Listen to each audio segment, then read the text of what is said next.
warahmatullahi wabarakatuh. Salam sejahtera bagi Dewan Juri dan kakak-kakak panitia yang kami hormati. Kami, tim debat perwakilan dari SMA Negeri 2 Kota Kediri, dan saya, Safa Aleka Nunyai, sebagai juru pembicara 1. Dan saya, Anargia Rehan Lendra, sebagai juru pembicara kedua. Dan saya, Ali Setia Sosobila, sebagai juru pembicara 3. Kami di sini akan menyampaikan argumentasi kami yang kontra terhadap mosi perlukah Ibu Kota Negara dipindah dari Jakarta ke IKN.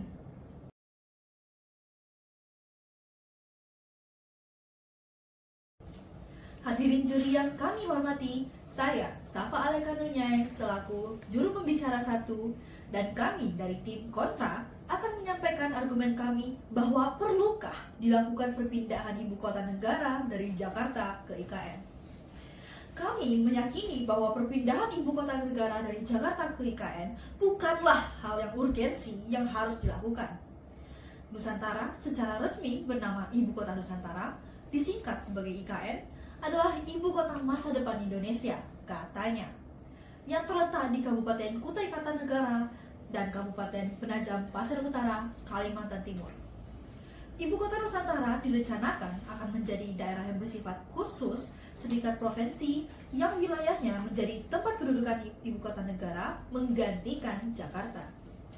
Rencana tersebut merupakan bagian dari strategi untuk mengurangi ketimpangan pembangunan antar Pulau Jawa dan pulau-pulau lain di Kepulauan Indonesia, serta untuk mengurangi beban Jakarta sebagai hubungan utama Indonesia.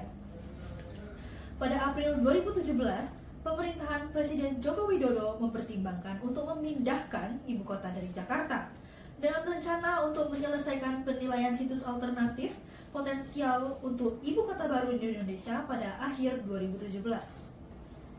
Pada 23 Agustus 2019, Joko Widodo menyerahkan surat Presiden R34-Pres-08-2019 yang dilampiri dua arahan, yaitu laporan kajian Presiden tentang pemindahan ibu kota dan pemerintahan untuk dukungan DPR untuk pemindahan ibu kota.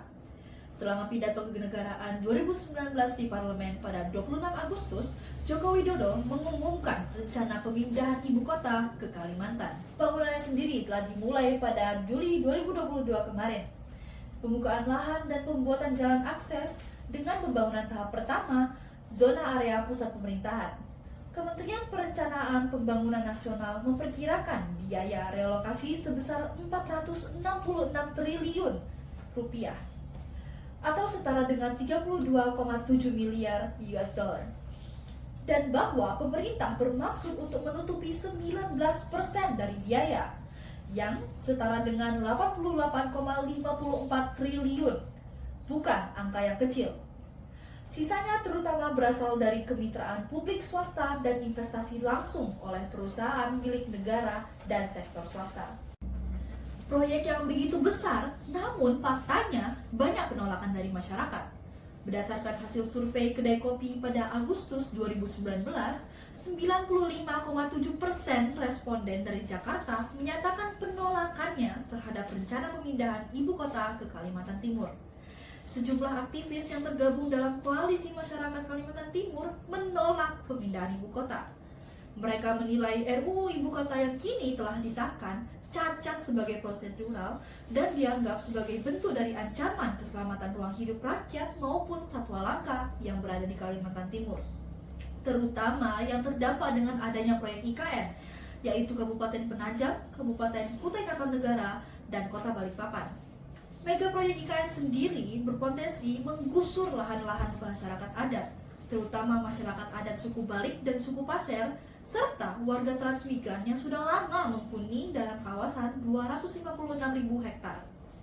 Dilanjutkan dengan kontroversi-kontroversi lain seperti konflik agraria, masalah konservasi sumber daya alam, impor tenaga kerja dari luar daerah, dan bahkan potensi korupsi.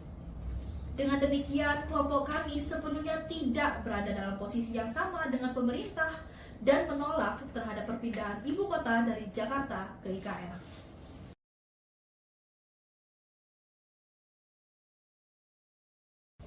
Dewan Juri yang kami hormati, saya, Anargia, sebagai pembicara kedua, mewakili tim saya yang secara lantang menolak pemindahan ibu kota dari Jakarta ke ibu kota Nusantara. Dalam pembangunan infrastruktur, pemerintah harus berdasar pada prinsip berkelanjutan dan berwawasan lingkungan sesuai dengan Undang-Undang Nomor 32 Tahun 2009 tentang perlindungan dan pengelolaan lingkungan hidup. Sementara IKN hanya akan memberikan dampak negatif pada pembangunan yang berpengaruh terhadap lingkungan sekitarnya, yakni keterbatasan suplai air bersih, penggundulan hutan, serta kerusakan ekosistem. 2.464 lahan telah dideforestasi demi pembangunan IKN. Kalau dikatakan 70% kawasan hijau IKN telah dilakukan deforestasi sebanyak 30%.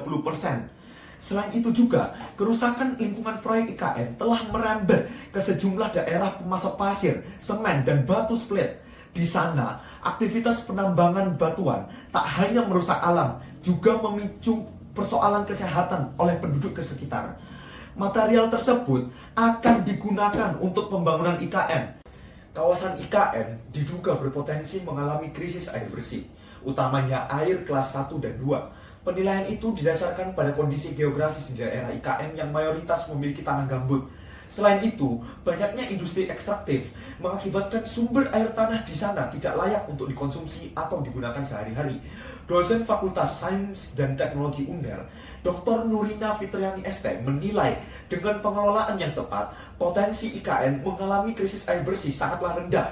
Pasalnya, sumber air bersih tidak hanya didapatkan melalui air tanah saja, melainkan bisa diperoleh dari pengolahan air permukaan, air hujan, bahkan air laut. Kemudian daripada itu, salah satu pekerja IKN mengatakan tangannya melepuh dan banyak koreng diakibatkan oleh air di salah satu tower kawasan hunian pekerja konstruksi tahap 2 yang berada di dalam lahan ibu kota Nusantara. Beliau bersaksi, terlalu jorok, airnya berwarna hitam. Ketika pulang malam habis kerja, kita kehabisan air dan bahkan nggak bisa mandi. Kena gatal-gatal gini ya karena mandi itu. Apalagi kena semen. Ujarnya kepada jurnalis inilah.com yang dikutip pada Kamis 15 Agustus tahun 2024. Mohon izin Dewan Juri, bayangkan adanya ketidakadilan dari anggaran yang sangat besar. Masih ada rekan kita yang belum mendapatkan kebutuhan yang primer dan terhadap sanitasi yang tidak layak. Kredibilitas dan kepastian pembangunan IKN saja tidak jelas. Di tahun 2025, dalam pemerintahan Presiden Prabowo Subianto, IKN terancam mangkrak karena anggarannya diblokir oleh Menteri Keuangan Sri Mulyani. Akibat adanya instruksi efisiensi anggaran dari Presiden, Kementerian PU yang anggaran sebelumnya adalah 81,38 triliun menjadi 29,57 triliun. Hal ini membuktikan bahwa IKN belum siap untuk pemerintah yang masih plin-plan tentang kebijakannya. Pemindahan ibu kota negara memiliki resiko yang harus diantisipasi oleh pemerintah. Resiko pertama terkait dengan pembiayaan dari keperluan pemindahan ibu kota. Bappenas telah memperhitungkan bahwa ada 2 skenario kebutuhan total pembiayaan berdasarkan desain dari proyek IKN, yaitu sebesar 466 triliun dan 323 triliun. Skenario kebutuhan pembiayaan sangat bergantung kepada fungsi pemerintahan dan jumlah aparatur sipil negara yang akan dipindahkan. Proyek pembangunan kota baru ini menuntut penyediaan infrastruktur yang masif. Karakteristik proyek infrastruktur ini memiliki resiko jangka panjang, terutama berasal dari kinerja proyek yang belum tentu sesuai dengan spesifikasi yang diharapkan. IKN digadang-gadang akan mendapatkan nilai laba dan investor yang lebih banyak ke depannya. Justru berkebalikan dengan pemerintah yang telah merusak kepercayaan masyarakat. Di sisi lain, pihak swasta tentu mengharapkan realisasi keuntungan yang sesuai dengan kalkulasi di awal proyek. Sementara dari sisi makro, Ikatan Pengusaha Real Estate Indonesia memperkirakan kontribusi inflasi terbesar yang akan berasal dari kenaikan harga lahan. Apalagi terdapat luasan lahan yang dikuasai hanya oleh beberapa pihak pengguna lahan. Apa dampaknya jika mega proyek ini dilanjutkan hingga tuntas sesuai dengan rencana pada tahun 2045? Kami tegakkan dengan tegas kami menolak kebijakan ini. Terima kasih.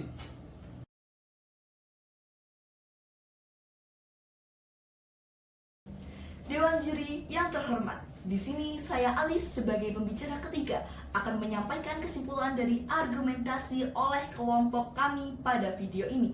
Sebelumnya mohon izin saya menegaskan kembali bahwa tim kami kontra terhadap mosi perlukah dilakukan perpindahan ibu kota negara dari Jakarta ke IKN.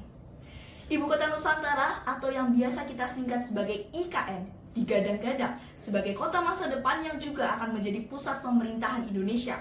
Karena itulah, pemerintahan Indonesia hingga memperkirakan alokasi penganggaran untuk menyelesaikan pembangunan IKN ini hingga mencapai angka 466 triliun rupiah. Bukan angka yang kecil untuk negara berkembang seperti Indonesia, terutama dengan masalah yang sekali lagi kami tegaskan bukan urgensi. Seperti yang telah rekan saya Alika sebagai pembicara satu menyatakan bahwa terlalu banyak konflik dan ketidaksetujuan dari berbagai belah pihak mengenai adanya pembangunan IKN ini. Mari kita mulai bicarakan dengan yang pertama, survei kedai kopi di wilayah Jakarta, di mana 95,7% menolak adanya pembangunan atau pemindahan ibu kota. Selanjutnya, dari wilayah Kalimantan, di mana Koalisi Masyarakat Kalimantan Timur menolak pemindahan ibu kota. Bahkan, mereka menyatakan bahwa undang-undang yang telah disahkan masih cacat dan mengancam alam, satwa langka, bahkan lahan masyarakat adat di Kalimantan. Sungguh disayangkan bahwa dengan berbagai penolakan yang telah disampaikan, pembangunan IKN ini masih dilanjutkan. Sesuai dengan yang telah disampaikan oleh rekan saya Anargia sebagai pembicara kedua, bahwa pemindahan ibu kota ini bukannya menyelamatkan tapi justru membawa dampak negatif bagi tingkat negara maupun tingkat daerah di wilayah Kalimantan itu sendiri. Dampak lingkungan seperti sanitasi, penebangan hutan, rusaknya pantai karena pembangunan tol, serta dampak perekonomian karena diperlukannya pembiayaan yang begitu besar.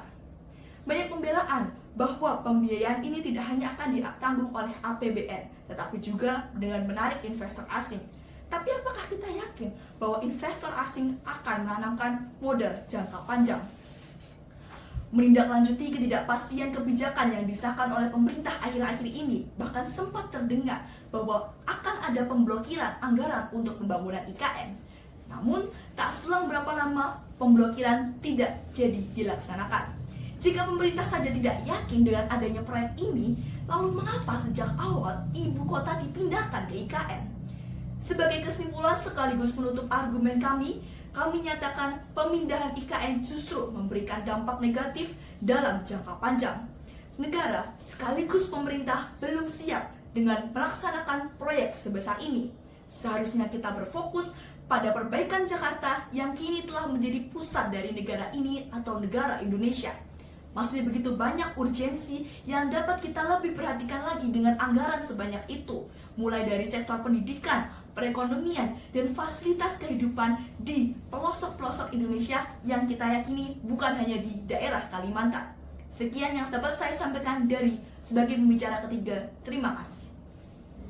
Sekian argumentasi yang telah kami sampaikan. Kami berharap argumentasi kami dapat diterima dengan baik. Ke Jogja menunggangi kuda. Salam dari anak Semada. Vivat Semada, Vivat Semada, Vivat Semada. Wassalamualaikum Assalamualaikum warahmatullahi wabarakatuh.